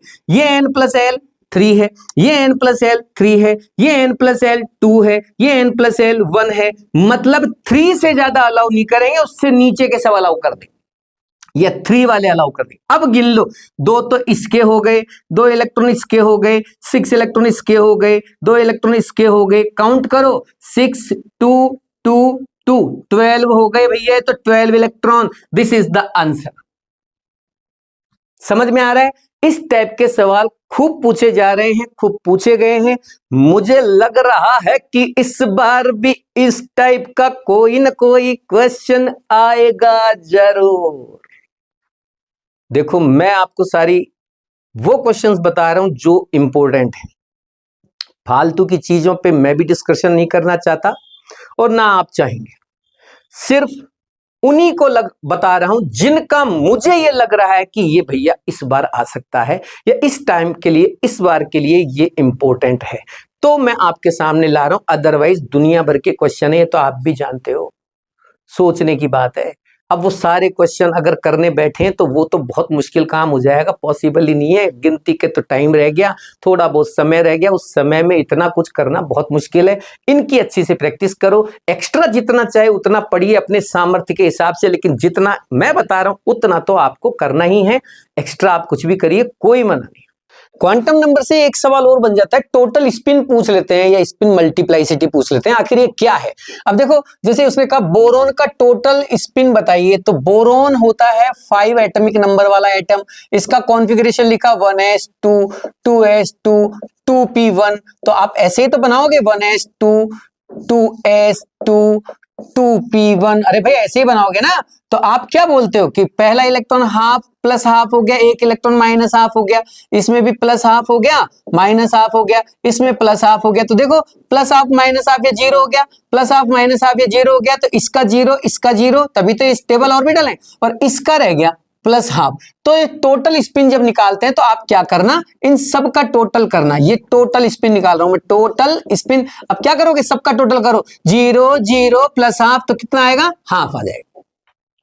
ऐसे आपसे टोटल स्पिन पूछ ले। मैंने तो एक एग्जांपल लिया, बोरोन, बोरोन की जगह नाइट्रोजन हो सकता है, ऑक्सीजन हो सकता है, कार्बन हो सकता है, कोई भी एलिमेंट देके टोटल स्पिन पूछे तो ऐसे आप स्पिन निकालते जाना। जिस ऑर्बिटल में 2-2 इलेक्ट्रॉन है उनके तो जीरो हो जाएंगे, और जिनमें सिंगल है, अनपेयर्ड इलेक्ट्रॉन है, उनके बच जाएंगे। तो नंबर ऑफ अनपेयर्ड इलेक्ट्रॉन से आप टोटल स्पिन देख सकते हैं, नंबर ऑफ अनपेयर्ड इलेक्ट्रॉन से आप मैग्नेटिक मोमेंट दे सकते हैं। मैग्नेटिक मोमेंट म्यू का ऑर्डर पूछ लेते हैं कई बार। अभी पीछे 3 साल पहले जो है नीट के एग्जाम में पूछा गया था, 3-4 एलिमेंट और उनके आयन दे रखे थे, और पूछा गया था कि मैग्नेटिक मोमेंट के ऑर्डर में अरेंज कीजिए। तो मैग्नेटिक मोमेंट कैसे निकालोगे, आपको सीधा सा तरीका है, अनपेयर्ड इलेक्ट्रॉन निकाल लीजिए, √nn+2, यही तो फॉर्मूला लगाओगे म्यू के लिए, म्यू यानी कि मैग्नेटिक मोमेंट के लिए। तो n क्या है, अनपेयर्ड इलेक्ट्रॉन, जिसमें जितने ज्यादा अनपेयर्ड इलेक्ट्रॉन होंगे उसका मैग्नेटिक मोमेंट उतना ही ज्यादा होगा। तो आप अनपेयर्ड इलेक्ट्रॉन से टोटल स्पिन निकाल सकते हो और मैग्नेटिक मोमेंट निकाल सकते हो। एक एक चीज जो बोल रहा हूं वो याद कर लेना बेटा, कुछ भी नहीं छोड़ना। अब ये आगे स्पिन मल्टीप्लाइकेशन, स्पिन मल्टीप्लाइकेशन में क्या करना है, ये फॉर्मूला लगाना है। मान लो कहता कि बोरोन का total spin and spin multiplication दोनों बताइए, तो टोटल स्पिन कितना आया आपका, हाफ। तो टोटल स्पिन तो इसकी जगह रखना, ये आ गया हाफ और ये आ गया 2 फॉर्मूला का, और प्लस आ गया 1। अब काट दो और जोड़ दो, ये 2 से 2 कट गया, 1 1 जुड़ गया, 2 आ गया भाई, ये लो, ये हो गया स्पिन मल्टीप्लाइसिटी। समझ में आ रहा है, ऐसे स्पिन मल्टीप्लाइसिटी निकलवा सकता है।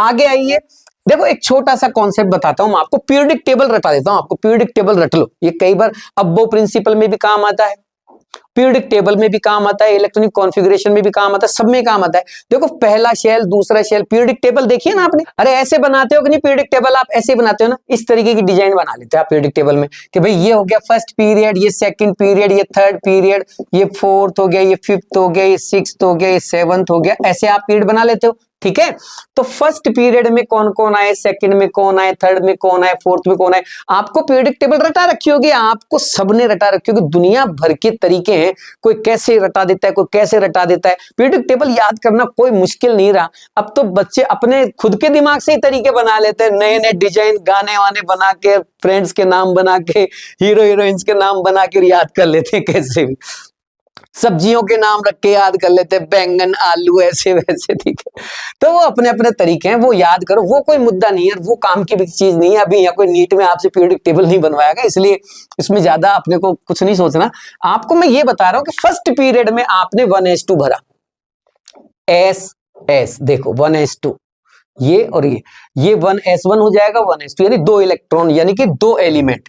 सेकंड में एस से चालू हुआ पी पे खत्म हो गया, एस से चालू हुआ पी पे खत्म हो गया। थर्ड पीरियड एस से चालू हुआ पी पे खत्म हो गया, पी पे खत्म हो गया। फोर्थ पीरियड को देखो, अब ये फोर्थ पीरियड ये वाला, इस पीरियड में देखो डी चालू हो जाएगा, 4s तो इधर तो एस आ गए, फिर बीच में 3d, ये बीच में डी आ गए, और लास्ट में पी, ये लास्ट में पी आ गए। ठीक है, फिर फिफ्थ पीरियड में 5s, ये वाले तो s हो गए, ये पांचवा पीरियड 5 में s हो गए, फिर 4 के d, ये 4 के d यहां आ जाएंगे, और 5 के p। अब क्या समझाना चाह रहा हूं सुनो, देखो आप फोर्थ पीरियड में आपने तीसरे का d भरा है, इसके अंदर आपने तीसरे का d भरा है, इसका मतलब चौथे पीरियड में आप तीसरे का d भर रहे हो, इसका मतलब ये n-1 d भरा जाता है इसके अंदर। फिर पांचवें पीरियड में भी डी भर रहे हो आप, लेकिन पांचवें पीरियड में आप चौथे का डी भर रहे हो, फिर n-1 डी। कुल मिला के क्या कंक्लूजन निकला कि डी ऑर्बिटल जब भरे जाते हैं तो n-1 भरे जाते हैं, n-1 डी, यानी 4s2 भरने के बाद 3d का नंबर आएगा, 5s2 भरने के बाद 4d का नंबर आएगा, 5s भरने के बाद 4d का नंबर आएगा। और अब ये तो d चालू हो गए, दोनों में तो d चलते रहे, फिर यहां से f चालू हो जाएगा। देखो अब ये f चालू हो गया, यहां f चालू हो गया।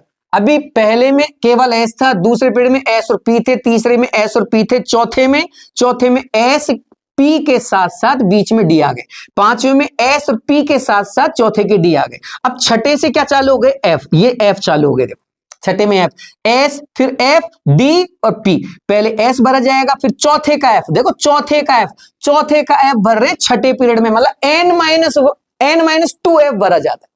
तो d भरे जाते हैं तो n-1 d भरे जाते हैं, और f भरे जाते हैं तो n-2f भरे जाते हैं। तो एक काम की बात है, याद रखो। इसी तरह देखो सातवें पीरियड में आप पांचवें का f भर रहे हैं, तो कुल मिला के बात यह है कि s ब्लॉक के जब इलेक्ट्रॉन्स भरे जाते हैं एलिमेंट्स के अंदर, तो उसी ब्लॉक के उसी शेल के इलेक्ट्रॉन्स भरे जाते हैं जिस शेल में वो रखा गया है। पी ब्लॉक के एलिमेंट्स में जब इलेक्ट्रॉन्स फिल करते हैं तो उसी शेल में भरे जाते हैं, यानी लास्ट शेल में भरे जाते हैं, अंदर वाले में नहीं भरे जाते।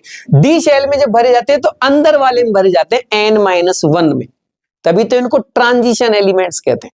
ठीक है ना। और एफ में जब बोलते हैं तो एफ में क्या होता है, n-2 वाले भरे जाते हैं, अंदर से भी अंदर वाले, इसलिए इनको इनर ट्रांजिशन एलिमेंट्स बोलते हैं। समझ में आ रहा है। तो मैंने, हालांकि मैं पीरियोडिक टेबल बताऊंगा जब बता दूंगा, लेकिन अभी मैंने इसलिए बताया, ऑब्बो प्रिंसिपल की जरूरत पड़ती है यहाँ पे।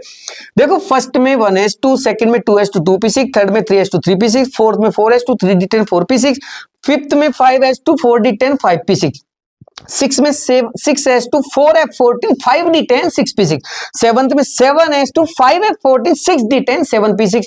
आपको मैं गारंटी से कहता हूं, आपने अगर ये याद कर ली ना तो पूरी पीरियोडिक टेबल दिमाग में छप जाएगी। एक बार थोड़ी दिक्कत हो सकती है, एक बार याद कर लो आप इसको, पूरा पीरियोडिक टेबल का स्ट्रक्चर स्केलेटल खोपड़ी में घुस जाएगा।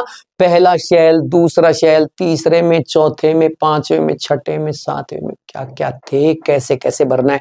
दूसरी चीज, इलेक्ट्रॉनिक कॉन्फ़िगरेशन गलत नहीं होगा। तीसरी चीज, अब्बो प्रिंसिपल के सवाल हो जाएंगे। ये सारे कर लो फिर। और सबसे बड़ी चीज, पीरियोडिक टेबल में जितने भी ऑर्डर पढ़ते हैं आप सब क्लियर हो जाएंगे। ये याद रखो, एस के बाद कौन सा कब चालू हो जाता है, किस में एस के बाद डी आ जाता है, किस में एस के बाद पी आता है, एफ की स्टार्टिंग कहां होती है। अब देखो देखो, 2 में डी चलता रहा, 2 में एफ चलता रहा, अब जी चालू हो जाएगा। समझ में आ रहा है। 2 में डी चलता रहा, फिर डी तो नीचे तक चलता रहा, डी की स्टार्टिंग हो गई, मतलब 2 में डी रहा, फिर नीचे एफ की स्टार्टिंग हो, 2 में एफ चालू हो गई, फिर नीचे जी में एफ तो रहेगा, डी भी रहेगा, जी और चालू हो जाएगा। ये कहना चाह रहा हूं मैं। तो ये ऑर्डर एक बार याद कर लेना बेटा, बहुत काम आएगा, मुझे अच्छा लगा, मैंने इसलिए बता दिया।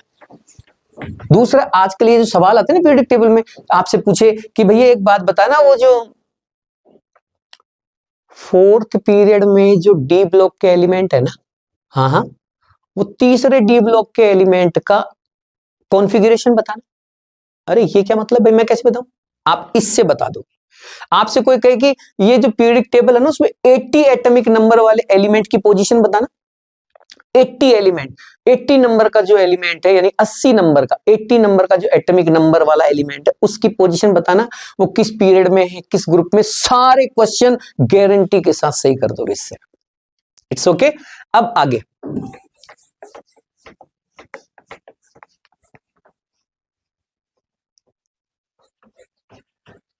अब देखो फोटो इलेक्ट्रिक इफेक्ट बताने की मुझे जरूरत नहीं है, आपको सबको आता है फोटो इलेक्ट्रिक इफेक्ट।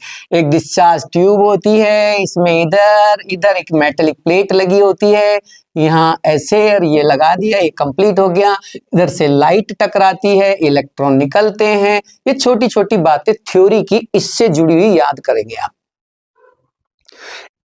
लाइट के टकराने वाली एनर्जी एच न्यू है, समझ में आ रही? जितनी मेटल की इलेक्ट्रॉन निकलने वाली एनर्जी जितनी होती है, जिसको आप वर्क फंक्शन कहते हैं, उससे ज्यादा होनी चाहिए ये वैल्यू। मतलब किसी एलिमेंट का, जैसे आपने मान लो यहां कोई भी सीजियम की प्लेट ले ली मान लो, है ना।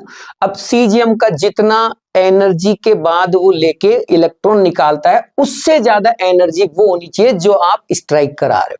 यानी कि अगर इसकी एनर्जी को मैं एच न्यू नॉट मान लूं, या न्यू नॉट का मतलब क्या होगा? थ्रेशोल्ड फ्रीक्वेंसी, है ना।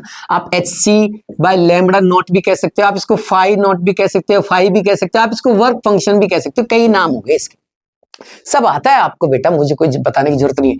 तो ये एनर्जी, जितनी एनर्जी लेके ये मेटेलिक प्लेट इलेक्ट्रॉन निकालती है, उससे ज्यादा एनर्जी होनी चाहिए। मान लीजिए 10 इलेक्ट्रॉन वोल्ट चाहिए इसको इलेक्ट्रॉन रिलीज करने के लिए, तो यहां जो टकराने वाली स्ट्राइक वाली एनर्जी है वो इस 10 इलेक्ट्रॉन वोल्ट से ज्यादा होनी चाहिए, तभी तो इलेक्ट्रॉन निकलेगा और निकलने के बाद चलेगा, चल के यहां पहुंचेगा। जो बचेगी एनर्जी, इसमें से ज्यादा लिया ना आपने ये वाली, जो बचेगी वो इलेक्ट्रॉन की काइनेटिक एनर्जी में कन्वर्ट हो जाएगी। यानी एच न्यू की वैल्यू काइनेटिक एनर्जी और फाई नॉट के सम के इक्वल रहनी चाहिए। आता है, मैं फालतू टाइम खराब कर रहा हूं, आपको पता है ये लाइट के टकराने और इलेक्ट्रॉन के निकलने में कोई टाइम लैग नहीं होता। दूसरी बात, जितनी लाइट टकराएगी उतने इलेक्ट्रॉन निकल जाए इसकी कोई गारंटी नहीं होती।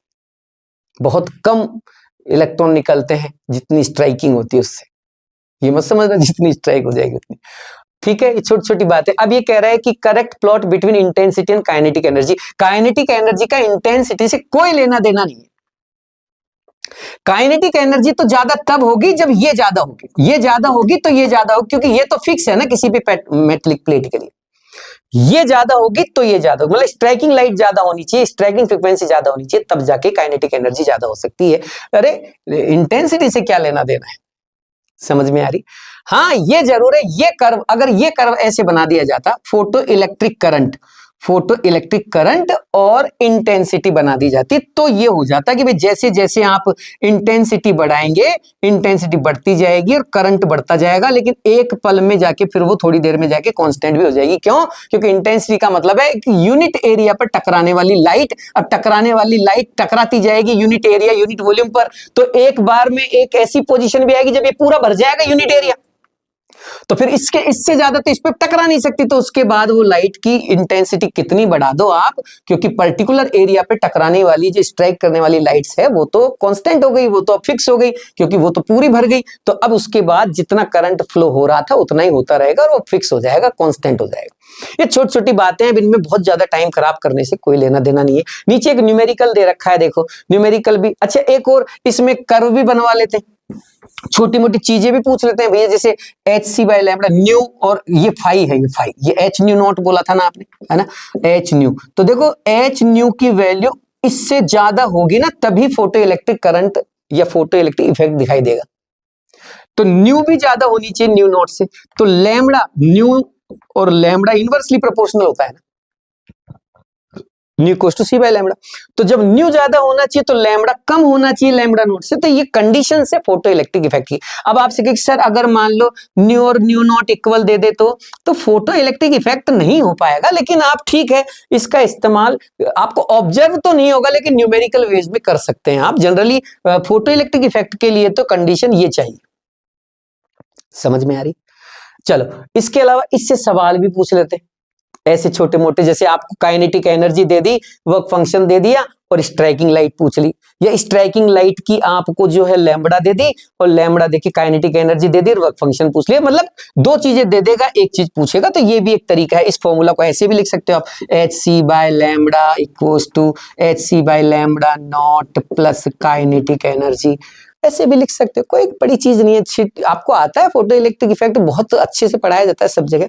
अब इस क्वेश्चन को देखिए आप, the energy required to stop the ejection of electron copper plate is 0.24 electron volt. मतलब कि कॉपर की प्लेट पे से इलेक्ट्रॉन का जो इजेक्शन रोकना चाहते हो आप, तो आपको जस्ट इसके अपोजिट डायरेक्शन में इतना आपको पोटेंशियल लगाना पड़ेगा जो इलेक्ट्रॉन्स का निकलना बंद करा दे। तो इलेक्ट्रॉन जिस वेलोसिटी से, जिस काइनेटिक एनर्जी से मूव कर रहे हैं, उस उतनी ही तो आपको अपोजिट पोटेंशियल लगाना पड़ेगा ना। यानी कि ये जो स्टॉपिंग पोटेंशियल दे रहा है वो इनडायरेक्टली स्टॉपिंग पोटेंशियल देके आपको काइनेटिक एनर्जी दे रहा है।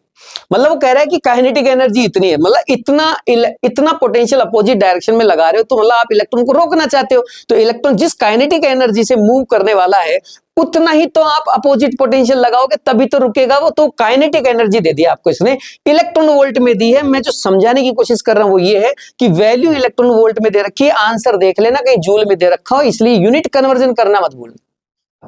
तो ये तो हो गया के तो काइनेटिक एनर्जी तो आ गई 0.24 इलेक्ट्रॉन वोल्ट। जैसा ऑप्शन हो, जूल में हो तो जूल में आंसर निकालना, जैसा हो वैसे उसको कन्वर्ट कर लेना। अब नीचे देखो ये कह रहा है कि वर्क फंक्शन चाहिए कॉपर का, ले भाई ये फाई या फिर डब्ल्यू कह सकते हो आप इसको, ये चाहिए इसको। और when radiation of wavelength 215 nanometer strike the plate, यानी कि लैम्डा दे दे 215 नैनोमीटर। अब देखो कहां गलती करते हैं बच्चा, भूल जाता है ये इलेक्ट्रॉन वोल्ट, ये नैनोमीटर। अरे यूनिट तो कम से कम सेम रखो, या तो एमकेएस में लो सारी चीजें, या फिर सीजीएस में लो, या फिर ऑप्शन के अकॉर्डिंग चेक करो कि वो ऑप्शन किस तरीके से आंसर चाहता है। अब इसको चेंज कर लेना मीटर में, तब जाके बनेगा आंसर। अब इसको क्या चाहिए, वर्क फंक्शन। तो अब सोचो, ये देखो सारी चीज दिख रही है, इसका इस्तेमाल करके तो आप hc/लैम्ब्डा निकालने तो वो ये निकल जाएगा। काइनेटिक एनर्जी आपको यूं की यूं दे रखी है, वो आप यहां यूज कर लेना, जैसे भी यूनिट उस तरीके से।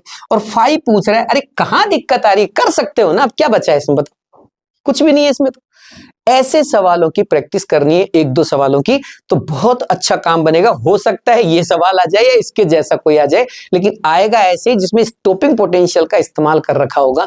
तो बहुत समझदारी से काम करना, ठीक है बेटा। मैं आगे फिर मिलूंगा, और मैं तब तक मिलता रहूंगा जब तक पूरे क्वेश्चन आप तक ना पहुंचा दूं। इसी के साथ मैं ये क्लास खत्म करता हूं, अगली सभा में फिर मिलूंगा, तब तक के लिए नमस्कार।